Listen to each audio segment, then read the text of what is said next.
Hello guys, welcome back to the kitchen. It is almost a mid-autumn festival and I really want to show you guys how to make these amazing snow skin mooncake. Okay, so the main ingredient for this mooncake is cooked glutinous rice flour. You can find them in Asian supermarket. They sell them in bag of like 14 through 16 ounces. But if you really cannot find any, you can just use regular glutinous rice flour, but you will have to do an extra step of cooking it. And I know that they sell glutinous rice flour in Walmart. I'm not sure that they carry it in other supermarkets, but I will leave a link below for you guys to find them.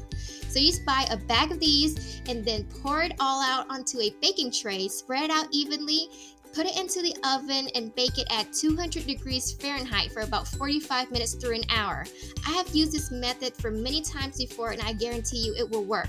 This would be very helpful if you guys just have like a bag of glutinous rice flour on hand and just need to use it. And this would be the perfect tip. It's also a baking hack if you guys like it.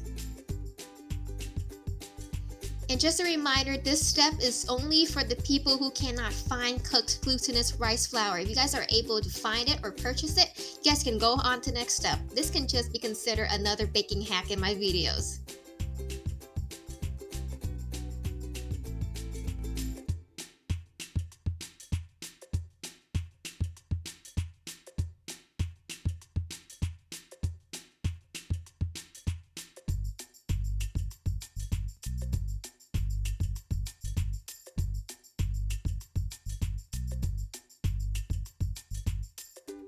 Okay, so like any other type of mooncake, the filling is the most important component to the whole thing. I will be making a coconut filling today. So first you will be adding together the condensed milk and your coconut. I'm using just unsweetened shredded coconut. You can even use young coconut if you want, but I just use this just to save time and they taste basically the same if not better.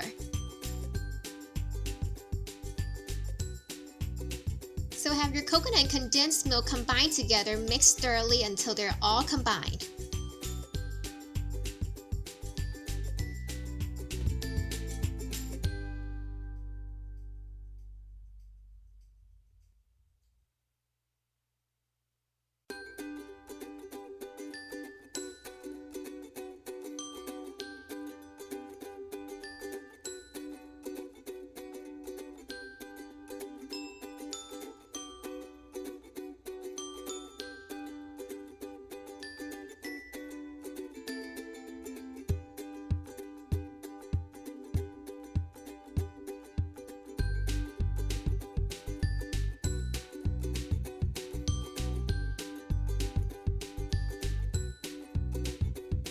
So after that is thoroughly mixed in, set it aside. We'll be moving on to the wet ingredient. In a small saucepan, add in your coconut cream and heat it up over medium heat until it warmed up.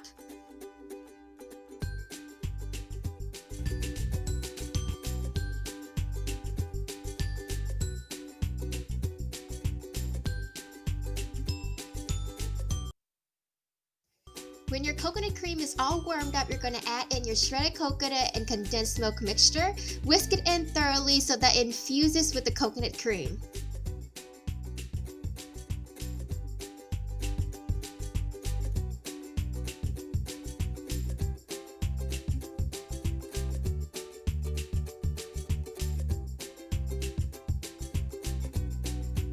And when you find that the coconut and the condensed milk and the coconut cream is all combined and it has simmered down just a little bit, you're going to add in the thickening substance. This is a little bit of the cooked glutinous rice flour. It's going to act kind of like cornstarch and bring all of the fillings together, and it gives it that little bit of flexibility that you find in the mooncake.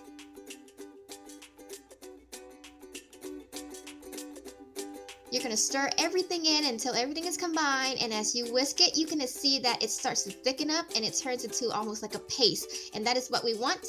Once you get to this stage, turn off the heat, take it off the stove, and we're going to transfer it to another container and let it cool before we make a filling out of this.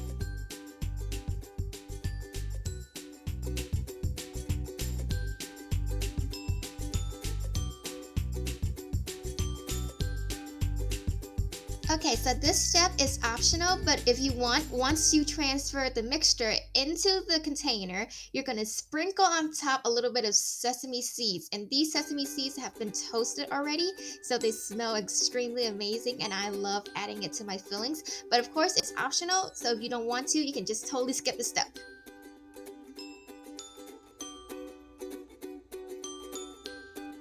Okay, so we're gonna mix that in, spread out evenly in the container, and we're gonna let it sit on the counter and cool at room temperature. Once it's cool, I'm just gonna put it in the fridge for about 30 minutes to an hour, just to let it set and easier to mold. And then we're gonna go to make our filling. Once the coconut filling is chilled and everything, you're going to take it out of the fridge, and at this point you can add a little bit of coconut oil to your hands and just grease it up so it will not stick.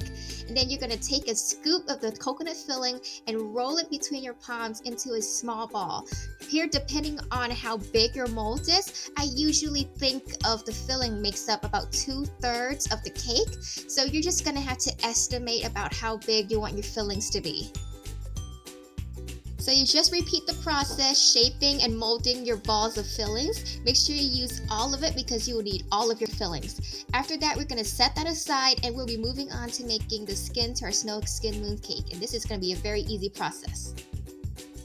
To make our mooncake dough, first we would need to combine our cooked glutinous rice flour, our confectioner's sugar, and our shortening. And we're going to combine all of that together. As you can see, that this recipe is not the traditional snow skin mooncake that you see, so it's going to be a little bit different from the traditional steps.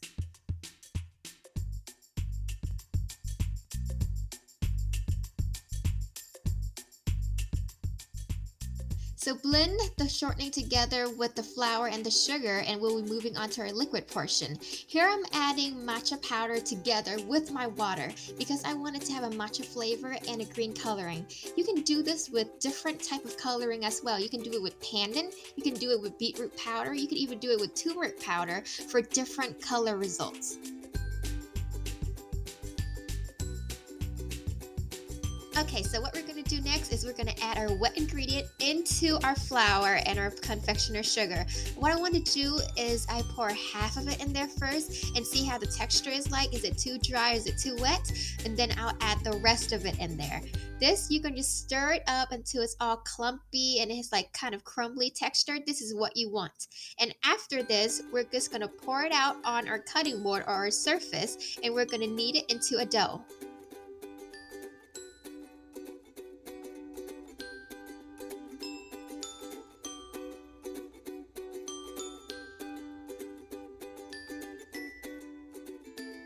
Your dough might look to be on the drier side, but that is alright. You might even need to sprinkle in a little bit more flour. But yes, you're just going to knead it using like the palm of your hand, the ball of your hand.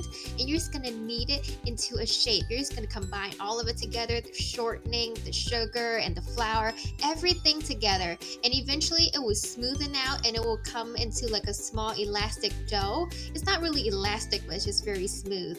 And that is when you can start making your mooncake.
Okay, so right around this stage, you will see that it gets a little bit more resistant. The things are coming right off of the cutting board, and that is what you want. It's getting smoother thanks to the shortening, and it's coming all together. So now all you need to do is roll it until it's all smooth and form a ball out of it.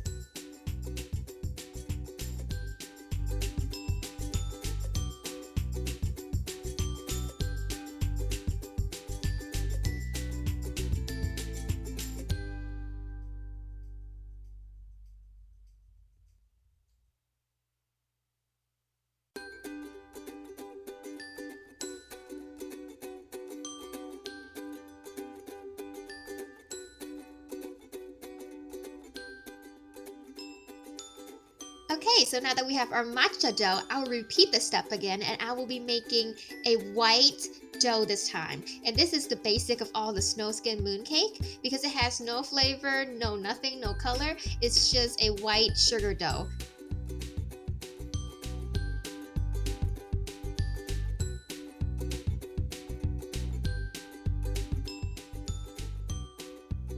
Okay, so I will repeat this step one last time, this time with rose flavoring. I bought this rose flavor bottle at the Asian supermarket. I'm not sure that they still carry them, but I will probably leave a link below for you guys. I find that rose and matcha are two very bipolar flavor. People either like them or do not like them at all. But for the sake of mooncake, I really want you guys to try it out.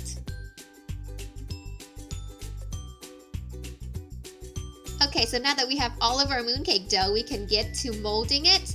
And with mooncake mold, I realized that they sell a lot of them online and in store. The one I'm using right now is more like a stamp than a mold, but it works very easily. And I will leave a link to how you buy one of these in the description box. But this one is really easy compared to the other mold I have used before. But of course, it's up to preference. If you guys already have a mold, you guys can do it. This works with really any mold because it's a dough.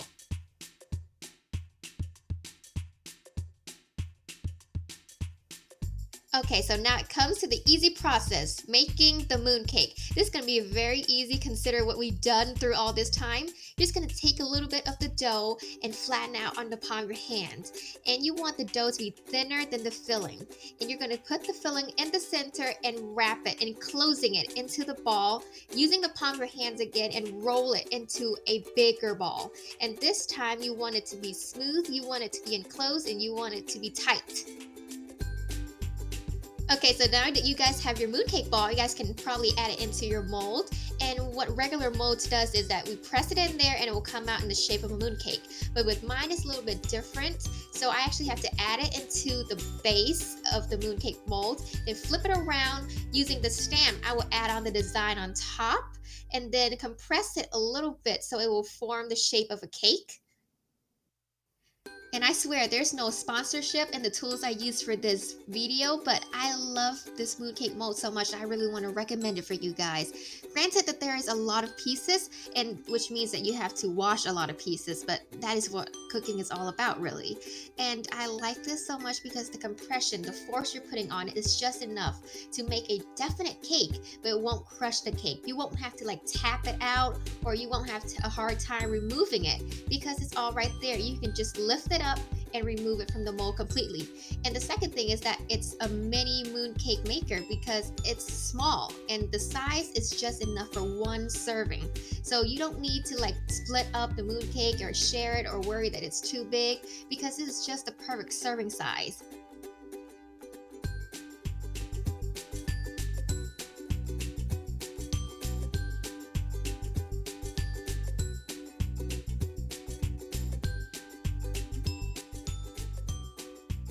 And after you guys are finished stamping out all of your mooncake, you're gonna let it sit in the fridge for 2 hours or overnight to let it set up.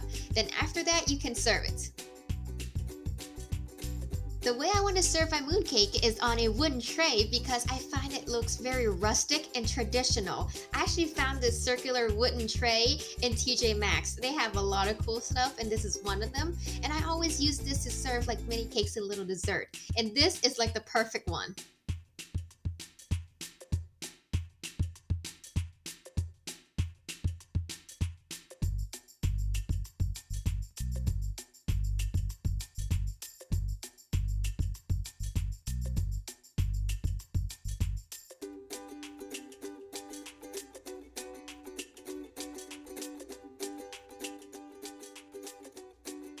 Thank you for joining us on this baking journey. I had an awesome time and I wish you guys have a beautiful mid-autumn festival. If you guys like my videos, don't forget to leave a like below, subscribe, ring the bell for notification. If you guys have any videos ideas, don't forget to leave it in the comment box below. Thank you so much.